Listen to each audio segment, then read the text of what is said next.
Hello everyone, welcome to study with Gyan Prakash. तो दोस्तों, study with Gyan प्रकाश के आज की वीडियो में शुरू करते हैं 21 सितंबर के करंट अफेयर। देखो, साहित्य अकादमी पुरस्कार आलोचना के लिए 2017 के विजेता प्रसिद्ध लेखक अजीज हजनी का हाल ही में निधन हो गया है। वे किस राज्य के निवासी थे? तो इसका आंसर हो जाएगा जम्मू और कश्मीर के। ऑप्शन सी इसका यहाँ पर बिल्कुल करेक्ट है। और ये हैं अजीज हजनी, जिनका हाल ही में अभी निधन हो गया है। प्रसिद्ध लेखक और जम्मू और कश्मीर अकादमी of art, culture and languages के पूर्व सचिव अजीज हजनी का निधन हो गया। उत्तरी कश्मीर के बांडीपोरा में अब्दुल अजीज पार्रे के रूप में पैदा हुई हजनी को 2015 में जम्मू कश्मीर कला, संस्कृति और भाषा अकादमी का सचिव नियुक्त किया गया था। उनके पास कविता और आलोचना सहित कश्मीरी में 20 से अधिक पुस्तकें हैं। हजनी ने कश्मीरी भाषा में लिखी अपनी पुस्तक आने खाने के लिए 2016 में साहित्य अकादमी पुरस्कार आलोचना जीता था।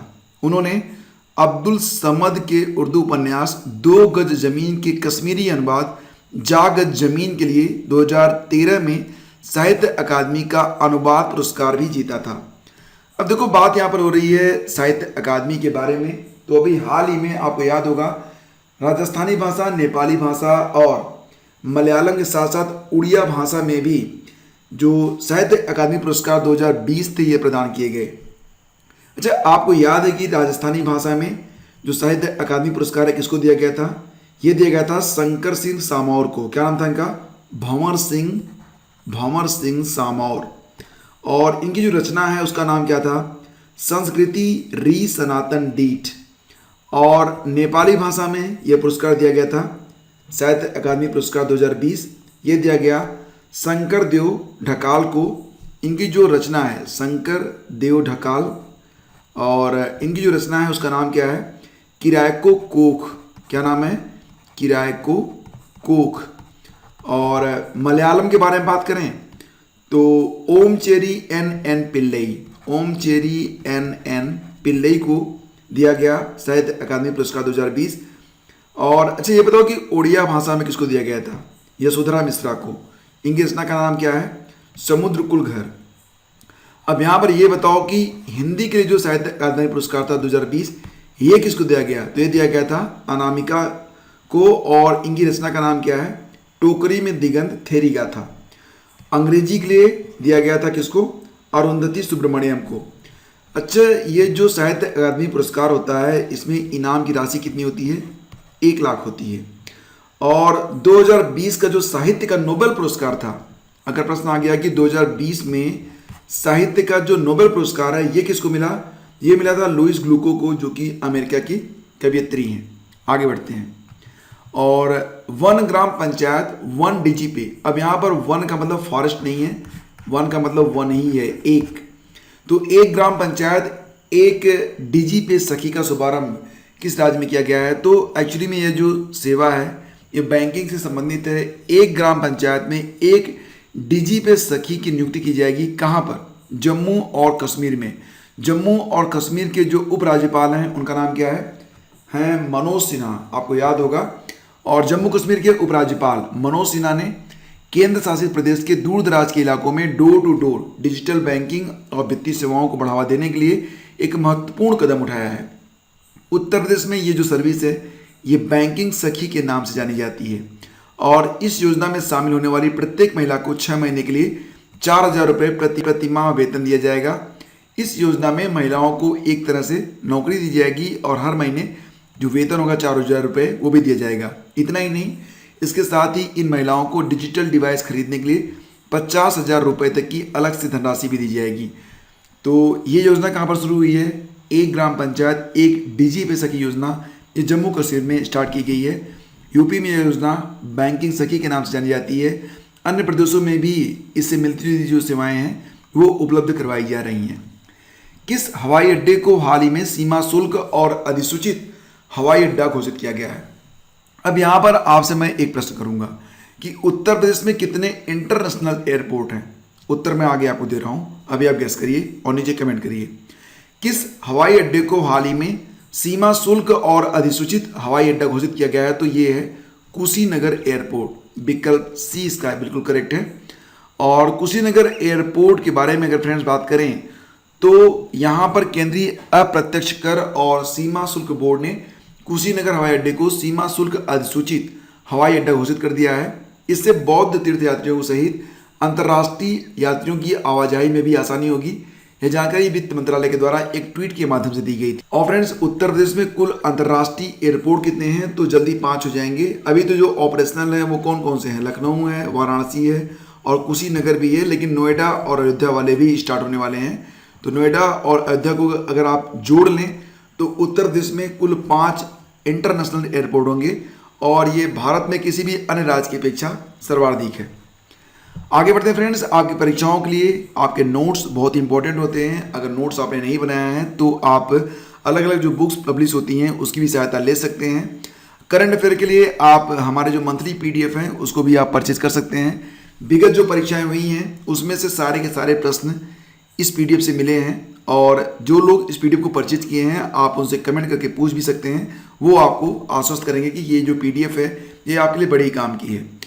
तो अगर इसे आप परचेज करना चाहते हैं तो वीडियो का डिस्क्रिप्शन चेक कर लेना। आपको 8 महीने की कंबाइंड PDF और साथ ही साथ हर महीने की जो मंथली PDF होती है वो उपलब्ध करवा दी गई है। भारतीय सेना प्रमुख के सम्मेलन का 8वां संस्करण ये कहाँ पर आयोजित किया गया? तो इसका आंसर हो जाएगा दिल्ली में। विकल्प ए आपका यहाँ पर सही है। और फ्रेंड्स, भारतीय सेना प्रमुख के सम्मेलन का 8वां संस्करण, इसमें भारतीय सेना के सेवारत और पूर्व सेनाध्यक्षों की एक सभा 16 से 18 सितंबर नई दिल्ली में आयोजित की गई। 3 दिवसीय आयोजन का मुख्य आकर्षण नेपाली सेना के पूर्व प्रमुखों को दिया गया निमंत्रण होगा जो भारतीय सेना के कभी प्रमुख भी थे। तो भारतीय सेना प्रमुख के सम्मेलन का 8वां संस्करण आयोजित हुआ कहाँ पर? नई दिल्ली में। कब हुआ? 16 से 18 सितंबर के बीच। ये बताओ कि अंतर्राष्ट्रीय तटीय सफाई दिवस कब मनाया गया? तो इसका आंसर हो जाएगा 18 सितंबर। अब बात यहाँ पर हो रही है इंपॉर्टेंट डेज के बारे में। तो मैं आपसे यहाँ पर 5 प्रश्न करूँगा और इसके आंसर आपको याद करने हैं। अगर आपको याद आ रहे हैं तो अच्छी बात, नहीं याद आ रहे हैं तो कोई बात नहीं, मैं इसका आंसर आपको तुरंत बताऊँगा। ठीक है, ये बताओ कि विश्व स्तनपान सप्ताह जो कि अगस्त के पहले सप्ताह में मनाया गया था, इसकी थीम क्या थी? पहला क्वेश्चन बताओ, याद करो। तो फ्रेंड्स, इसकी थीम थी प्रोटेक्ट ब्रेस्ट फीडिंग ए शेयर्ड रिस्पॉन्सिबिलिटी। दूसरा क्वेश्चन, ये बताओ कि हृदय प्रत्यारोपण दिवस कब मनाया गया? हिंट देता हूं, ये मनाया गया था अगस्त के महीने में ही। कब मनाया गया हृदय प्रत्यारोपण दिवस? 3 अगस्त को मनाया गया। अच्छा, ये बताओ कि अगस्त क्रांति दिवस कब मनाया गया? अगस्त क्रांति दिवस, तो अगस्त क्रांति दिवस ये कब मनाया गया था? ये मनाया गया था 8 अगस्त को। ठीक है, ये बताओ कि विश्व जैव ईंधन दिवस कब मनाया गया? क्या? विश्व जैव ईंधन दिवस, ये सारे महीने जो हैं अभी अगस्त में मनाए गए थे, तो ये मनाया गया था 10 अगस्त को, याद रखना। और इसी के साथ ये बताओ कि विश्व अंगदान दिवस कब मनाया गया? विश्व अंगदान दिवस ये कब मनाया गया था? तो ये मनाया गया था 13 अगस्त को। ठीक है, और रही बात सितंबर महीने के इंपॉर्टेंट डेज के बारे में, तो एक बार मैं इसका तेज़ी से रिवीजन करता हूँ, उसको आप लोग ध्यान से सुनिए और इसी के साथ हम आगे बढ़ेंगे। तो 2 सितंबर विश्व नारियल दिवस, 5 सितंबर राष्ट्रीय शिक्षक दिवस, 4 सितंबर राष्ट्रीय वन्यजीव दिवस, 8 सितंबर विश्व साक्षरता दिवस, 7 सितंबर को मनाया गया international day of clean air for blue skies, और 8 सितंबर विश्व फिजियोथेरेपी दिवस मनाया गया, और 11 सितंबर राष्ट्रीय वन शहीद दिवस मनाया गया था। हाँ, वर्ल्ड सुसाइड प्रिवेंशन डे भी मनाया गया था 10 सितंबर को। 4 सितंबर को एक दिवस और था, अंतर्राष्ट्रीय गिद्ध जागरूकता दिवस।